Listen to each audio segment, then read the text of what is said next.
제 이름은 아름다울 미의 향기향입니다.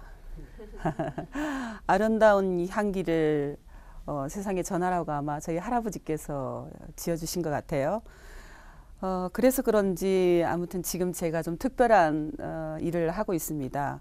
일본군 위안부 할머니들과 20여 년 동안 함께 울고 함께 웃고 사실은 화내는 일이 더 많았던 것 같아요. 근데 지금 생각해 보면 이렇게 제가 편안한 마음으로 또 평화로운 마음으로 이야기하기 시작했던 때가 최근이었던 것 같습니다.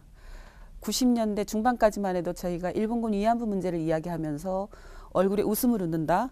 그 양심의 가책을 느끼게 하는 것이었고요. 바로 그것은 옆에 사람으로 인해서 웃지 마 하는 제지를 받기도 했습니다. 그만큼 이 일은 생각하면 사람을 참 아프게 하는 일이죠. 생각만 해도 속에서 한숨이 나오기도 하고요.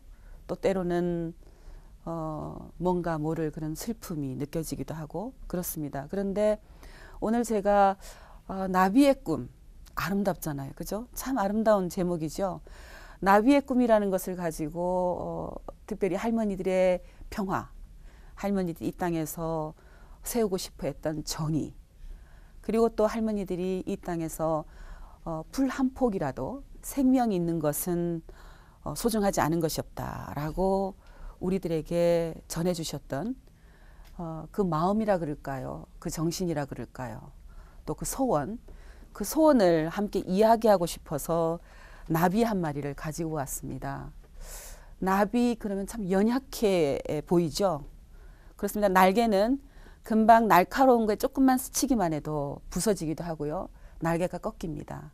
그만큼 누군가의 보호를 받아야 되기도 하고 또 그만큼 쉽게 상처가 지기도 할 수 있는 그러한 곤충이죠.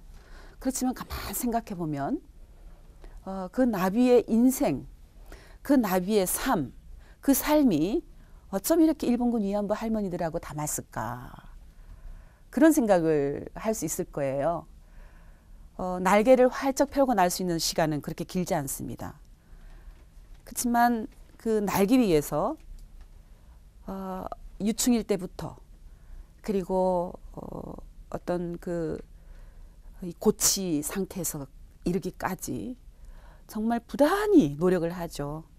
거친 세상을 기어다니기도 하고 또 자기의 몸에서 온갖 씨를 뿜어내기도 하고 또 세상은 세상 밖으로 나오지 못하게 단단한 벽으로 감싸기도 하고요. 그런 세월을 거쳐서 포기하지 않고 날개를 만드는 작업을 부단히 합니다. 그게 지난 반세기 동안 우리 사회는 그 여성들에게 당신들은 죄인이다. 당신들은 가늠한 여성들이다. 당신들은 부끄러운 여자들이다. 라면서 우리 사회로부터 그 여성들을 사회 변두리로 몰았어요. 당신들은 얼굴을 내미지 말아라. 목소리를 외치지 말아라 얘기를 했습니다. 그분들은 얼굴을 이 사회에 밀고 싶었어요. 아니 외쳤어요. 나 아프다. 아파. 나 이 고통 너무 아파. 이건 내 팔자가 아니야. 라고 소리를 쳤지만 우리 사회는 할머니들의 그 소리를 들어주지 않았어요. 그 얼굴을 보려고 하지도 않았고요. 그게 반세기의 세월이었습니다. 상상을 해보면 저는 가끔 만약에 나였다면 어떻게 했을까라는 상상을 좀 해봐요. 저는 포기했을 것 같아요.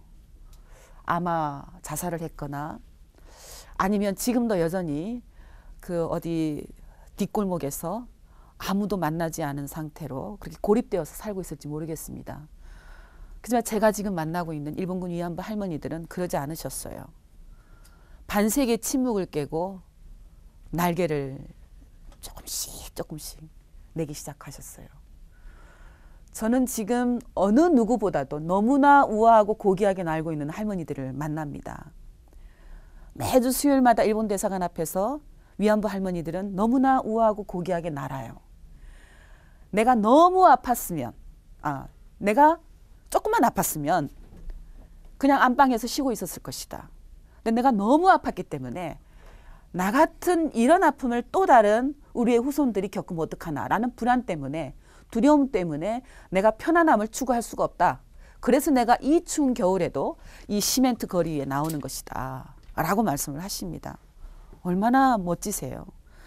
사실은 이 세상에서 가장 우아하고 고귀함이 바로 그런 정신이지 않을까 싶습니다. 근데 그분들의 역사는 어땠느냐?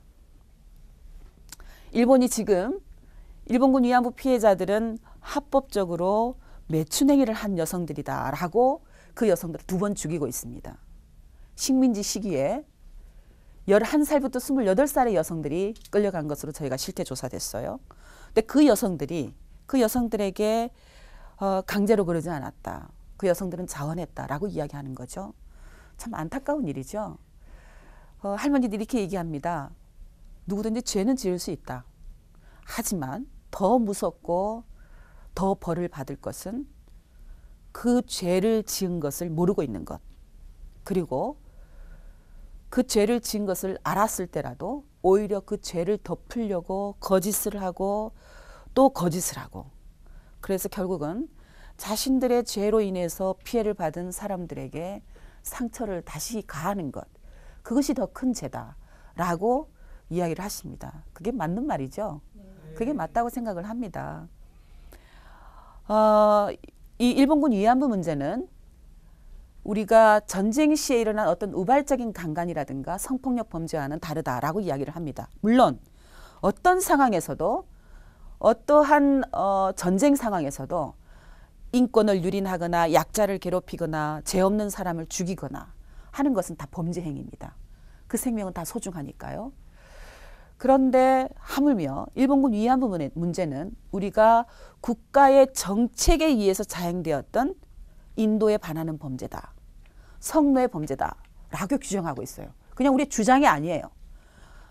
사진으로 여러분들에게 이미 다 그 어떤 인터넷이라든가 또 언론 보도라든가 TV 매체들을 통해서 다 여러분들 아셨으라 생각이 들어요. 일본군이 문서를 통해서 일본군 위안부 문제는 이렇게 해서 만들어져야 된다라고 기획을 한 여러 가지 증거들이 나옵니다. 그 증거는 누가 발표를 했느냐? 결국 일본 정부가 1992년 그리고 1993년 2차례 조사를 해서 발표를 했어요.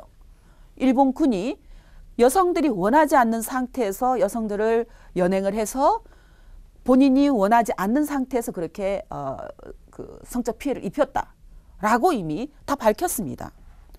그러면서도 법적인 책임이 없다라는 것이 90년대까지 입장이었어요. 단지 도의적인 책임을 다하기 위해서 피해자들이 가난하니까 피해자들에게 위로금을 지급하겠다. 민간 모금을 통해서 피해자들이 거부했습니다. 우리는 거지가 아니다. 우리는 배가 고파서 일본 정부에게 밥을 달라고 지금 구걸을 하는 것이 아니고 옷을 벗고 있어서 일본 정부에게 옷을 입혀달라는 것이 아니다. 우리가 원하는 것은 역사의 진실을 밝히는 것, 그리고 그 역사의 진실에 기초해서 사죄하고 그리고 배상하는 것이다 라는 요구를 하시는 거죠. 요즘 이런 이야기들을 합니다. 우리가 지금 사는 현실에서 성폭력 범죄가 너무나 많이 일어나고 있잖아요. 특별히 아동 여성들에 대한, 어린이들에 대한 성폭력이 굉장히 많이 재발되고 있습니다. 근데 그 범죄자들 보면 과거에 그런 전력이 있었던 사람들이 또 재범 하는 일들이 굉장히 많죠. 그러니까 그건 뭘 의미하냐면은 이런 성폭력 범죄에 대한 법적인 처벌, 잣대가 굉장히 약하다라는 것을 의미하는 거죠. 바로 일본군 위안부 문제도 그렇습니다. 할머니들의 여러 가지 증언에 따르면, 그리고 그 당시의 문서들에 따르면 피해자들은 그런 일본군 위안부 생활이 끝나고 1945년 8.15 해방이 되었을 때 여성들은 해방이 된지도 몰랐어요. 어느 날 아침에 일어나니까 군인들이 오지를 않더라. 군인들이 나를 강간하지 않는, 성폭력하지 않는, 인권을 침해하지 않는 그 사실 때문에 전쟁이 끝났구나라는 것을 알아들은 거예요. 근데 그러고 나서 여성들 어떻게 됐느냐? 물론 혼자서 집까지 걸어 찾아온 사람들도 있고요. 대부분 미군의 포로 수용소가 된 여성들이 있어요. 그 전쟁터에 남아있다가 일본을 침략해온 미군들의 포로 수용소에 수감이 되었습니다. 그래서 여러 가지 사진들에 보면 버마 포로 수용소에 수감되어 있던 여성들도 있고요. 오키나와 해병 위안 포로 수용소에 수감되어 있던 여성들도 있고, 그런 사진들이 여러 가지 나타나요. 그러니까 그냥 우리가 어떤 맹목적으로 하는 것이 아니란 이야기를 하기 위해서 제가 이런 이야기들을 하고 있는데요. 우리 김복동 할머니의 경우에도 포로가 싱가포르에서 미군의 포로가 됐어요. 그리고 거기서 조사를 받습니다. 그리고 명단이 일본 정부, 미국 정부에도 가고요. 일본에도 다 조사가 돼요. 나중에 그 명단들이 다 공개가 되기도 합니다. 그러니까 이미 우리들이 지금 이야기하고 있는 일본군 위안부 문제는 국가의 정책에 의해서 진행되었고 그 군의 명령, 지휘 명령책에 따라서 연행과 위안소로 배치와 그리고 그곳에서의 관리와 그리고 전쟁 후에 여성들을 그대로 버린다든가 폐기한다든가 범죄를 은폐한다든가 라는 식으로 진행이 되었다라는 것을 이야기를 해주는 거죠. 근데 왜 지난 반세기 동안 이 문제가 침묵했는가? 그 첫 번째 이유가 바로 그렇게 미군의 포로 수용소에 수감되어 있다가 여성들이 다 신문을 받았어요. 그리고 조사를 받습니다. 이 여성들이 여기에 무엇을 했고 이 여성들이 어디가 고향이고 이름은 무엇이고 아버지 엄마 이름 무엇이고 다 조사받았어요. 그리고 보고가 됩니다. 그렇지만 그 문서들은 잠을 잡니다. 반세기 동안. 그리고 이 운동이 시작되자마자 그 문서들이 민간 학자들에 의해서 발굴이 돼요. 워싱턴 도서관에서 일본의 도서관에서. 아, 미군도 알고 있었구나. 국제사회도 알고 있었구나. 그렇지만 침묵했구나. 결국은 이 일본군 위안부 문제가 반세기 동안 해결되지 않고 있었던 원인, 그거는 일본 정부만이 아니라 이 사실을 알았던 한국 정부 그리고 국제사회가 공동의 책임이 있구나 하는 것을 알게 해주는 대목입니다. 그리고 지금 오히려 그 멍에는 누가 지고 있느냐? 피해자들이 지고 있습니다. 민간단체가 지고 있어요. 정부는 무관심할 때 피해자 민간단체들이 스위스로 미국으로 캐나다로 등등 세계 곳곳 안 다닌 곳이 없습니다.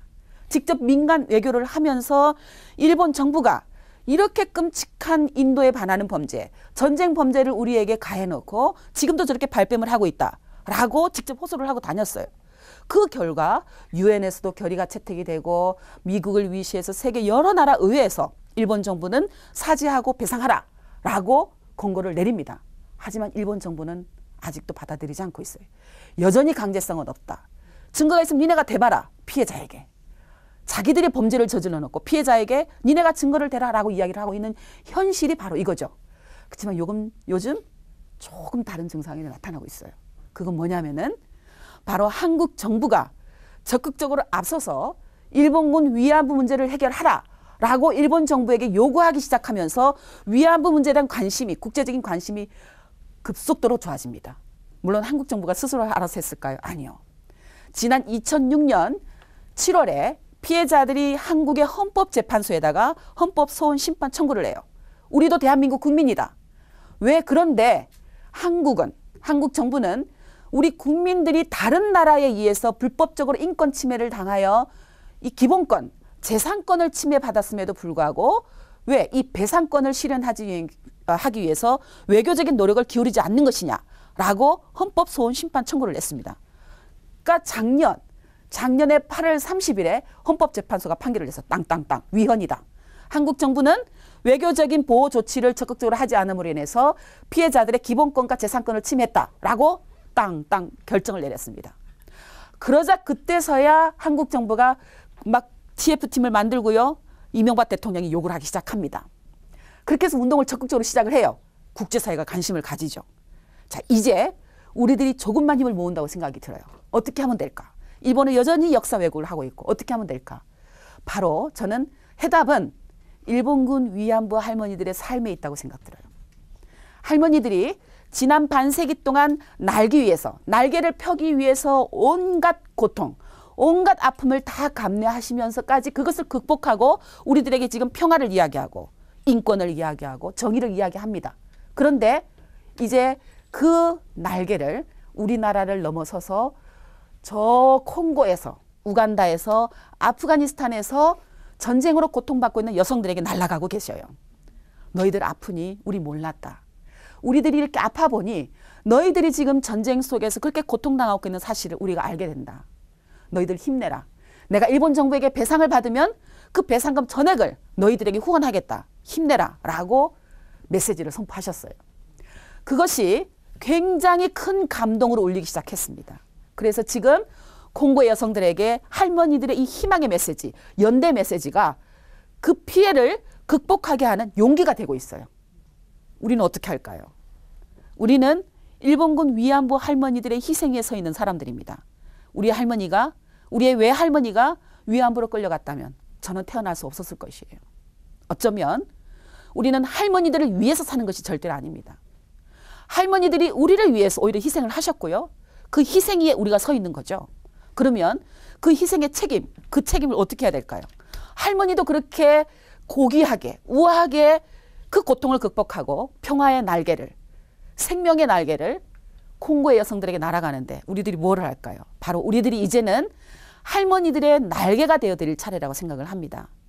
할머니들에게 인권과 명예를 회복시켜 드릴 수 있도록 일본 정부에게 할머니의 입이 되어드리고, 할머니의 눈이 되어드리고, 할머니의 귀가 되어드리고, 할머니의 다리가 되고, 할머니의 손이 되고, 그리고 나아가서는 지금도 계속되고 있는 전쟁 속에 고통을 겪고 있는 그 많은 여성들에게 평화의 메시지, 그리고 지금도 전쟁을 꿈꾸는 사람들, 군국주의를 꿈꾸고 무기를 만들면서 배를 불리는 사람들에게 중단하게끔, 평화를 위해서 일할 수 있게끔 우리가 외치는 것, 이야기하는 것, 피해자들의 역사를 다시는 잊어버리지 않도록 올바르게 역사 교육을 하는 것, 이것이 바로 이제 우리들이 할머니들의 날개가 되어올 일이다 라고 생각을 합니다. 앞으로 이제 대한민국 혹은 세계 곳곳에서 할머니들의 나비가 훨훨 날 수 있도록, 그날은 우리 사는 이 세상이 평화로운 세상이 되는